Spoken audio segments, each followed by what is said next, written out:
예수를 십자가에 못 박고 그의 옷을 취하여 네 깃에 나눠 각각 한 개씩 얻고 속옷도 취하니 이 속옷은 호지 아니하고 위에서부터 통으로 짜는 것이라.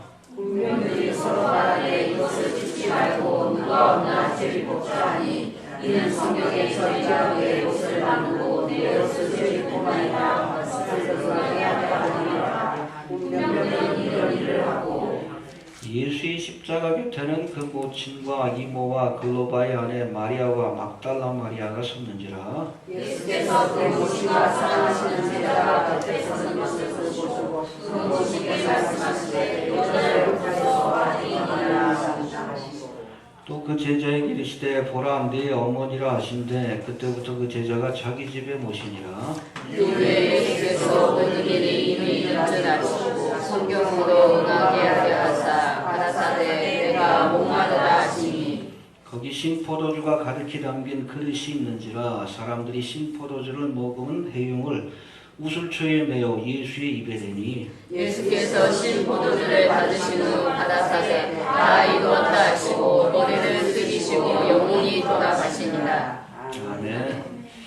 예, 우리 마태, 마가, 누가, 요한 이 복음서를 보면 예수님이 십자가를 지시는 과정 속에서 남긴 7마디의 말씀이 있습니다.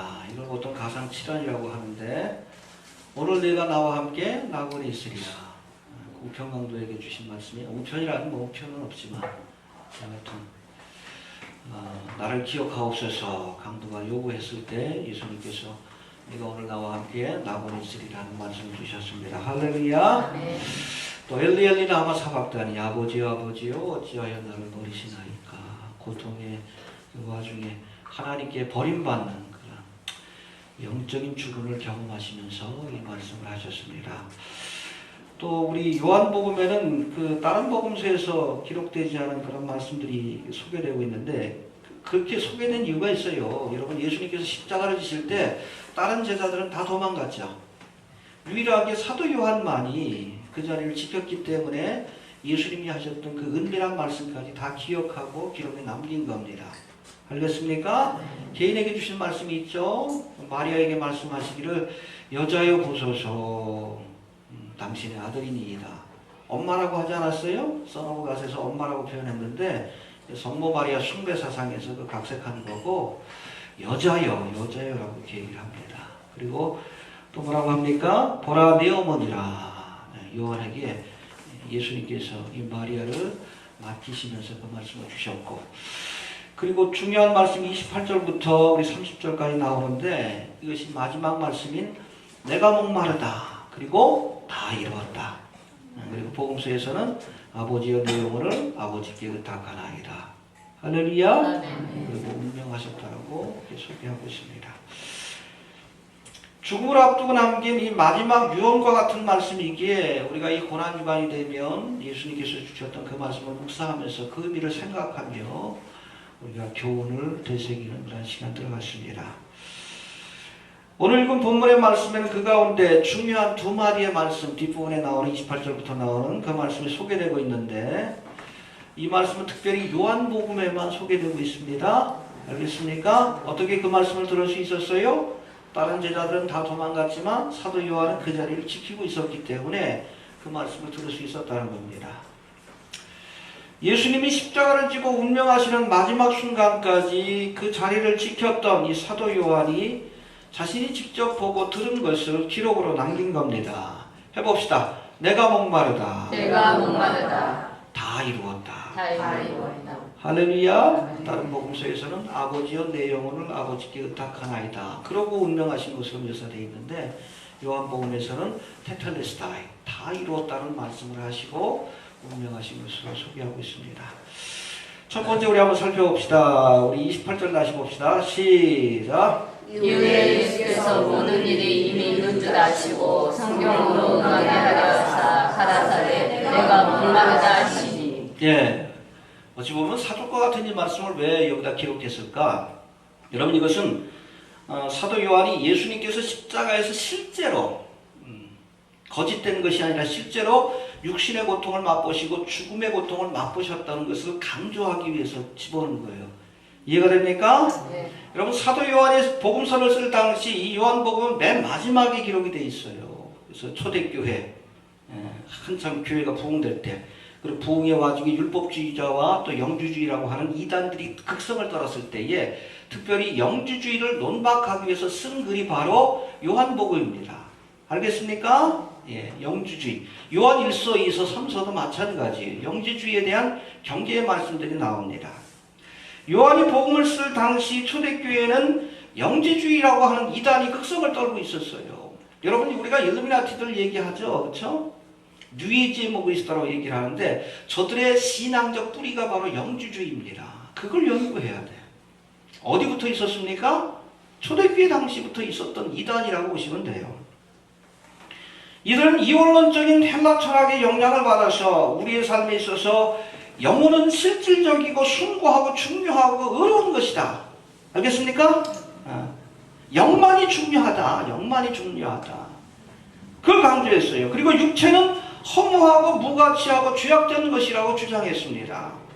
그래서 하나님의 아들 되신 거룩하신 예수님이 결코 이 더럽고 추잡하고 그리고 제한적인 인간의 육신의 몸을 입고 이 땅에 오실 수 없다라고 주장을 했습니다. 그리고 십자가 위에서 예수님이 못 박힐 때도 실제로 예수님이 십자가에 못 박혀서 고통을 겪으신 것이 아니라 그냥 영혼으로 임재한 예수님을 우리가 환상으로 본 것에 불과하다고 주장을 했어요. 이게 바로 영지주의예요. 그래서 요한일서 4장 2절에 보면 이 영지주의에 대해서 경계하면서 뭐라고 합니까? 예수 그리스도께서 육체로 오심을 부인하는 자들이다. 해봅시다. 예수님께서 육체로 오신 것을 부인하는 자들이다. 알겠습니까? 그렇게 천박하고 죄악된 인간의 육신의 몸을 입고 거룩하신 하나님의 아들이 올 수 없다. 우리가 본 것은 공생의 기간 동안에 본 것은 그냥 예수님의 영혼, 요즘으로 말하면 뭐 귀신, 유령을 우리가 본 것에 불과하다. 십자가에서 이렇게 못 박히신 것도 못 박히는 흉내만 낸 것이지 실제로 육신적인 고통을 겪으시지 않았다라고 주장을 합니다.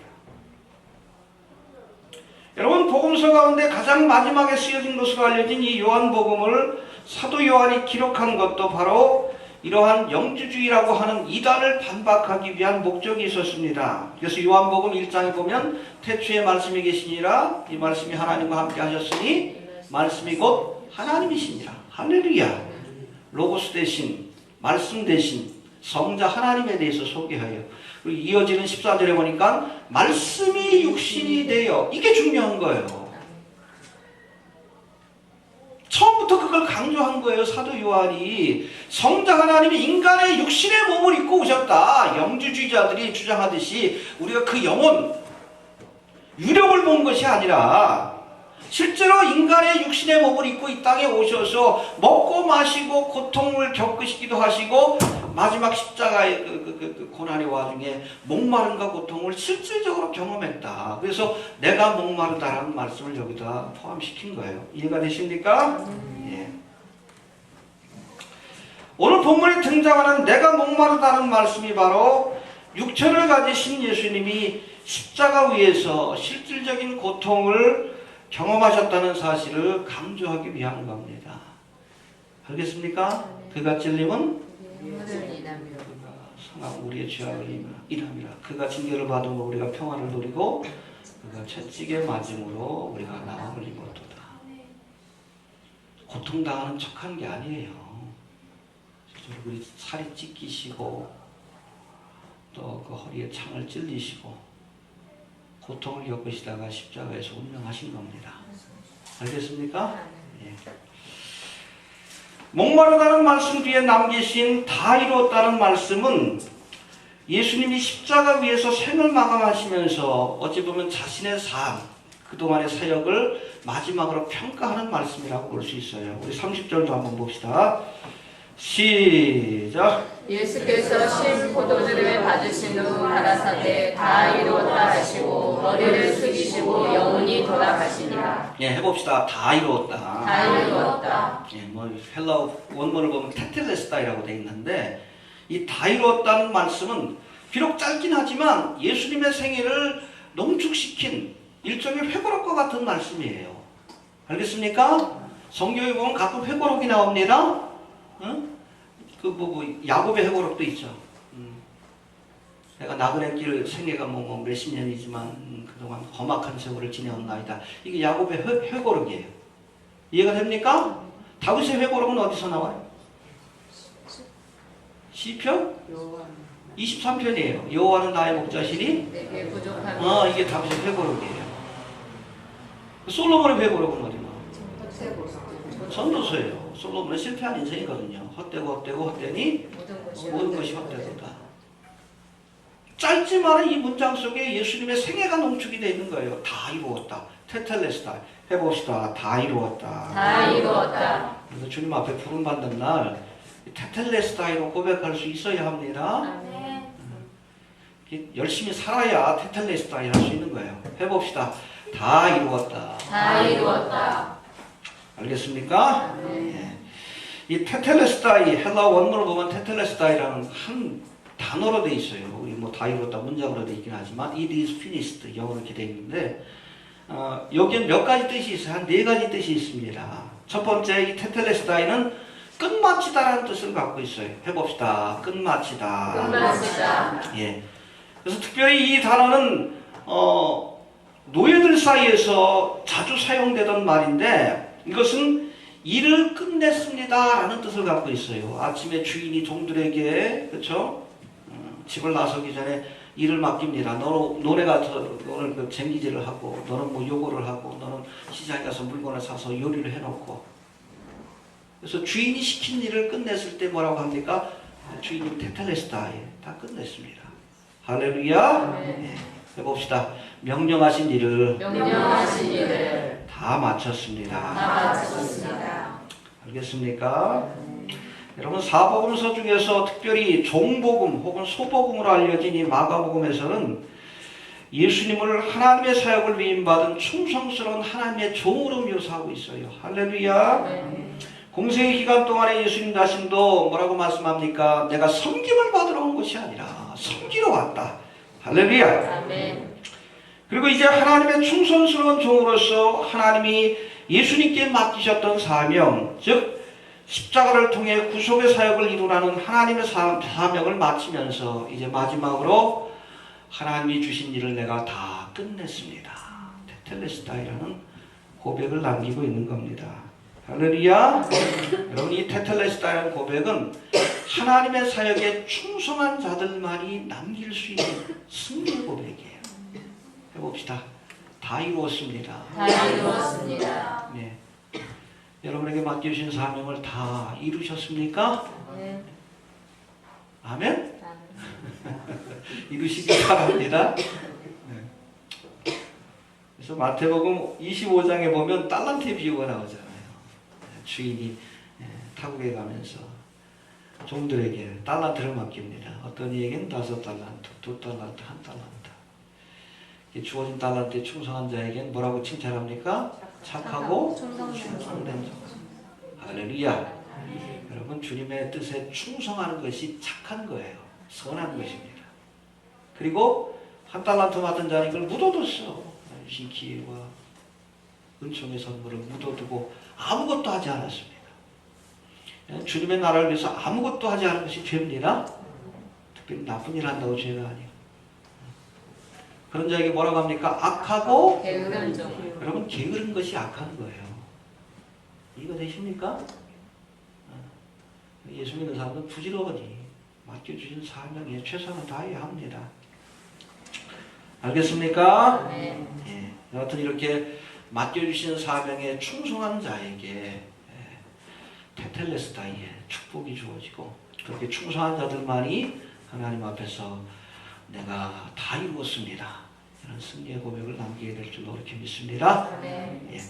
두 번째 이 테텔레스타이는 완성했다라는 뜻을 갖고 있어요. 앞에하고 뭐 조금 비슷하기도 하지만 조금 의미가 다릅니다. 해봅시다. 완성했다. 완성했다. completed라고 되어 있는데 여러분 예수님은 하나님이 계획하신 구속의 사역을 이루시기 위해서 완성하기 위해서 이 땅에 오셨고 십자가를 통해 하나님이 본래 계획하신 구속의 사역을 완성하셨습니다. 할렐루야. 그래서 여러분 예수님께서 십자가에서 이루신 이 구속의 은혜는 완성품이에요. 해봅시다. 완성품이다. 완성품이다. 여기 뭘 더하면 안 돼요. 아, 예수 믿는 것만 가지고는 안 돼. 율법도 지켜야 돼. 율법주의자라는 게 이단이지. 천주교회처럼 뭐 선을 행해야 된다. 헌금하면 헌금이 떡 들어갈 때 여러 개 있던 영혼들이 다 천국으로 올라간다. 엉뚱한 소리 하는 거예요. 헌금 많이 하고 선을 하고 또 뭐 도를 닦고 그래야지 구원받는다. 여러분 그것은 십자가를 모독하는 거예요. 십자가를 통해서 우리에게 주신 구속은 완성품입니다. 해봅시다. 완성품이다. 완성품이다. 이거 온전히 믿어야 돼. 온전히 믿어야 돼. 이해가 됩니까? 또 두 번째, 예수님은 하나님이 계획하신 구속의 사역을 완성하시기 위해 이 땅에 오셨고 십자가를 통해 이것을 완성하셨는데, 우리가 흔히 구약과 신약을 나눌 때에 이 구약과 신약의 내용을 쉽게 설명할 때 약속과 성취라고 이렇게 설명합니다. 해봅시다. 약속과 성취. 여러분 구약에는 여러 가지 약속들이 있어요. 그 중요한 약속의 내용이 뭔가? 죄악으로 인해서 죽을 수밖에 없는 인생들을 구원할 구세주를 이 땅에 보내주시겠다. 할렐루야. 네. 그분이 예수님이에요. 그 구약의 제사의 제도라는 이것들을 통해서 우리가 십자가를 통해, 그렇죠? 피 흘림을 통해 죄사함 받는다는 사실을 미리 보여주셨어요. 바로 이 구약의 약속을 예수님께서 십자가의 사건을 통해 성취하셨다는 겁니다. 할렐루야. 네. 그래서 특별히 요한계시록 3장 14절에 보면 예수님을 아멘으로 소개합니다. 해봅시다. 아멘이시오. 그래서 아멘은 신실하다는 뜻과 함께 그렇게 되기를 기원한다는 의미를 갖고 있는다는 겁니다. 우리가 기도나 설교가 끝났을 때에 마음에 감동이 있을 때 아멘합니다. 정말 그 말씀대로 되길 원합니다. 할렐루야. 그런 뜻이에요. 예수님을 요한계시록에서 아멘으로 소개하는 것은 바로 예수님께서 하나님이 원하시고 기뻐하시는 뜻을 아멘 완성하셨기 때문에 그런 거예요. 이해가 됩니까? 네. 그럼 우리를 향한 하나님의 뜻이 있습니다. 계획이 있어요. 그걸 깨닫기 위해서 했어야 되고, 알았다면 그것을 테텔레스타이 아멘하기 위해서 했어야 합니다. 그게 소명이에요. 소명. 그게 세컨드 콜링. 나로 나되게 하신 하나님의 뜻. 사도 바울의 표현. 나로 나되게 하신. 왜 하나님께서 나를 선택하시고 구속하시고 하나님의 자녀가 되게 하셨을까? 왜 이 말세지만 마지막 때에, 주님 오실 날이 가까운 이 때에 나를 불러서 이렇게 믿음 생활하게 하시고 직분을 주셨을까?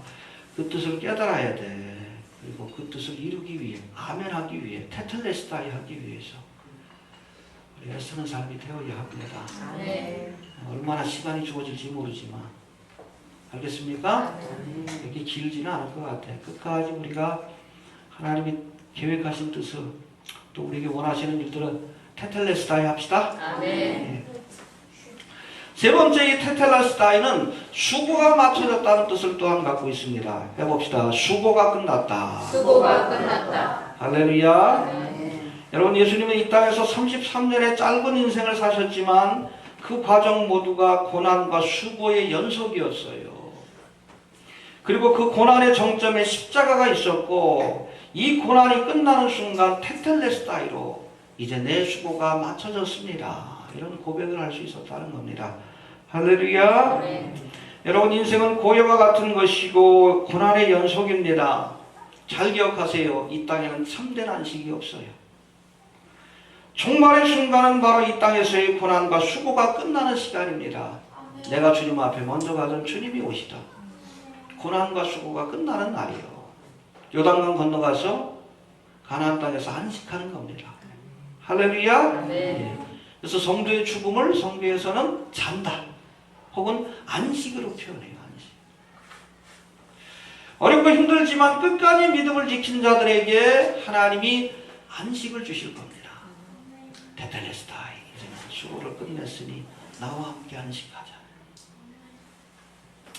여러분, 조만간 주님이 이 땅에 다시 오시면 이 땅에는 환난과 심판이 찾아올 것이지만 믿음을 지킨 자들에게는 안식이 주어질 것이라고 약속하고 계십니다. 내가 인내의 말씀을 지켰은즉 시험의 때를 면케 하리라. 할렐루야. 혼란과 풍파가 몰아닥치기 전에 우리를 가장 안전한 곳으로 하늘로 데려가셔서 천국의 혼인잔치가 벌어질 줄로 그렇게 믿습니다. 네. 그때까지 우리가 충성하시고 최선을 다합시다. 그래서 여기서 쉴 생각하지 마시고 주님 앞에 가서 쉽시다. 알겠습니까? 해봅시다. 여기서 쉬지 말고 주님 앞에 가서 안식하자. 열심히 일해. 열심히. 시간과 기회가 되는 대로 저도 열심히 해요. 열심히 기회가 되는 대로 열심히 하려고 합니다. 열심히 해도 끝나고 나면 또 아쉽잖아. 그런 거예요. 저도 뭐 고3 때 그냥 열심히 나름대로 공부했는데 끝나고 나니까 좀 아쉽더라고. 더 열심히 할 걸. 우리 인생도 마찬가지예요. 열심히 하시고 주님 품 안에서 안식합시다. 네. 그리고 마지막으로 이 테텔레스타이는 승리자의 고백입니다. 해봅시다. 승리의 고백이다. 테텔레스타이는 전쟁에서 승리한 장수들이 사용했던 승리 언어입니다. 그래서 테텔레스타이. 마라톤에서 전투에서 승리한 병사가 고향으로 돌아와서 뭐라고 합니까? 테텔레스타이. 이겼습니다. 할렐루야. 여러분, 세상적인 관점에서 살필 때 십자가는 실패의 상징이에요. 십자가는 실패의 상징입니다. 그러니까 유대인들이 거립게 했고 헬라인들이 밀어나가 그랬지. 젊은 나이에 억울한 누명을 쓰고 십자가에 못 박혀 처참하게 죽었다면 여러분, 이것은 누가 보아도 실패한 인생입니다. 그러나 신앙적인 관점에서 예수님의 십자가는 승리의 상징입니다. 할렐루야. 십자가로 죄의 권세를 이기시고 하나님이 주신 사명을 완수했기 때문에 그렇습니다. 그래서 십자가를 지는 마지막 순간 바로 이 승리를 고백하기 위해 테텔레스타이라고 하나님 앞에 그렇게 외친 줄로 그렇게 믿습니다. 여러분, 많은 사람들이 성공을 꿈꿉니다. 세상에서 출세하고 부, 명예, 권세를 얻기 위해서 했습니다. 때론 이 성공을 위해서 불법을 마다하지 않는 이들도 있습니다. 그러나 성경은 우리에게 성공이 아니라 승리를 지향해야 한다고 가르치고 있습니다. 승리합시다. 성공은 중요한 게 아니에요. 이건 세상적인 기준이지. 알겠어요? 세상에서는 뭐 좋은 차 타고 또 월급 많이 받고 남한테 알려지고 성공한 인생이라 할지 모르지만 하나님의 평가는 달라요. 하나님의 뜻을 이루는 것이 승리요. 비록 십자가에서 처참하게 죽어도 스데반처럼 순교의 길을 가도 하나님의 뜻을 이루는 것이 승리예요. 그걸 우리가 추구해야지. 자꾸 성공을 지향하니까 목회자들도 미혹에 빠지고 그랬던 일을 하는 거야. 승리해야 합니다. 네. 아무리 세상적인 성공을 거두었어도 그 과정 속에서 하나님의 뜻을 저버리고 말씀을 벗어나고 믿음과 의를 잃어버렸다면 그는 영원한 하나님 앞에서의 실패자입니다. 알겠습니까? 한번 죽는 것은 사람에게 정해진 것이고 그 후에는 심판이 있다. 우리의 인생을 심판할 것은 우리 주변 사람이 아니요. 그 평판이 중요한 게 아니에요. 하나님이 심판하십니다. 하나님 앞에 당당하고 떳떳한 삶을 살았으면 그 세상에서 어떠한 삶을 살았던 승리자예요. 할렐루야. 사도 바울이 뭐라고 했어요? 내가 달려갈 길을 마치고 선한 싸움 싸우고 믿음을 지켰습니다. 할렐루야. 그럴 수 있으면 돼. 목이 잘려 죽어도 그럴 수 있으면 승리자요. 우리도 마지막 순간에 테텔레스타에 승리했습니다. 달려갈 길을 마치고 선한 싸움 싸우고 믿음을 지켰습니다. 고백을 좀 남겨주시게 되길 바랍니다. 맡겨주시는 사명을 테텔레스타이 완수하셨습니까? 열심히 합시다. 하나님의 뜻을 깨닫고 또 이것을 이루기 위해서 애쓰고 계십니까? 그럴 수 있게 되길 바랍니다. 성공이 아니라 승리를 지향하시길 바랍니다. 예, 그런 이들에게 마지막 날에 주님께서 안식과 상급을 주시는 거예요. 믿습니까? 예, 십자가 위에서 사명을 완수하시고 영원한 안식에 들어가셨던 예수님처럼 우리도 테텔레스타이로 승리의 고백을 남기고 하나님 앞에 설 수 있는 우리 귀한 성도들이 좀 되어주시길 바랍니다. 아멘. 얼마 안 남았어요? 아멘. 조금만 더 열심히 합시다. 아멘. 그래서 주님 앞에 설 때 테텔레스타이로 고백할 수 있는 믿음의 승리가 되시길 바랍니다. 아멘. 주신 말씀 붙들고 우리가 같이 한번 기도합니다.